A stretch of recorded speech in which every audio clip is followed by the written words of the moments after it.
Hello everyone, welcome again to another weekend market wrap market analysis called What You Roll. We're going to start by looking at the Vti ETF, which is the broadest measure in my mind of what the market is doing. VTI attempts to mimic the Russell 5000 index, which is, like I say, the broadest index you can really watch. And then we'll take a look at the SPY and the Q. This weekly chart is on the left, as always. Daily chart is on the right. Let me spread out the weekly chart so we can see a little bit more about what's happening here. And last week, if you had dialed in, we talked about how the market was sort of following this green dotted line, which is a single standard deviation away from the regression line, which goes back about 6 months, which is this blue line. So we can see it's fallen a little bit below, it's falling a little bit behind the trend, and I had drawn this trend line on the bottoms of those weeks right here. So quickly looking at the weeks, you can see there's still a little bit bullish in front of us by virtue of this green cloud.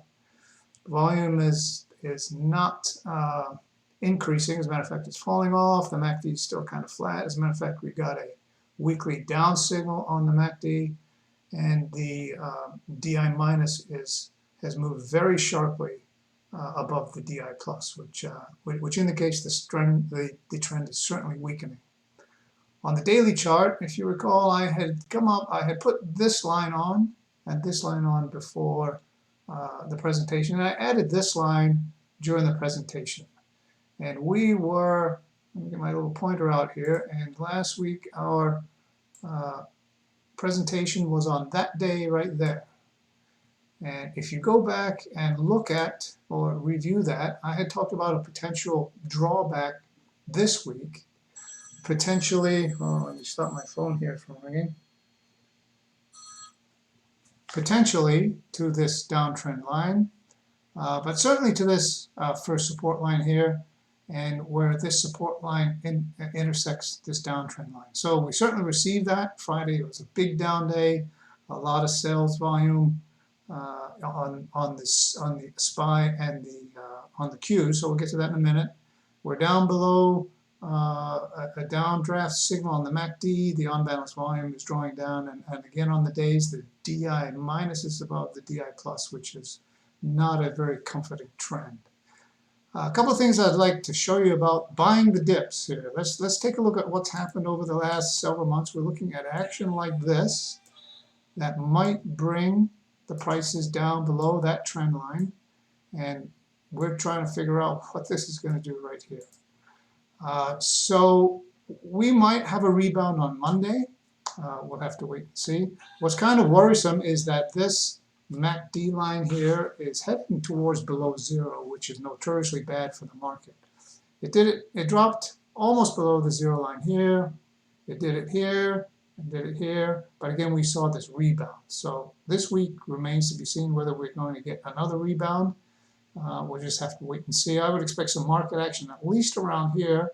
If it drops, then you might see something that goes like this, or you might see some action that goes like this. We're just going to have to wait and see. Let's take a look at the SPY. Let me bring up the SPY here just give me a second while I get my system set up. The SPY is this, and this is the ETF that tracks the SPX 500, which is, as we all know, is one of the most widely watched indexes. And you can see the same thing sort of happening. We've got the same weekly action down towards the first standard deviation level. We've got a sort of a muted volume on the week, flat at MACD, but a DI DI minus that's over the DI plus. So it doesn't portend a lot of strength. Again, we've got the same sort of action which we've seen numerous times. We're talking about this guy, we're talking about this guy, and then again, this was the bar that we talked about last week when we expected a drawdown. What concerns me about the SPY is that we've got a significant increase in volume, not quite as high as back here, but we'll have to see what happens. Again, MACD is falling, unbalanced falling is looking a little bit negative, which is just what it did on these occasions back here. But what's troubling me is that the DI minus has just peaked above the DI plus, so that right there is something to be wary of. Let's take a look at the Qs. Actually, the Qs, I believe, are doing a little bit better than the rest of the indexes.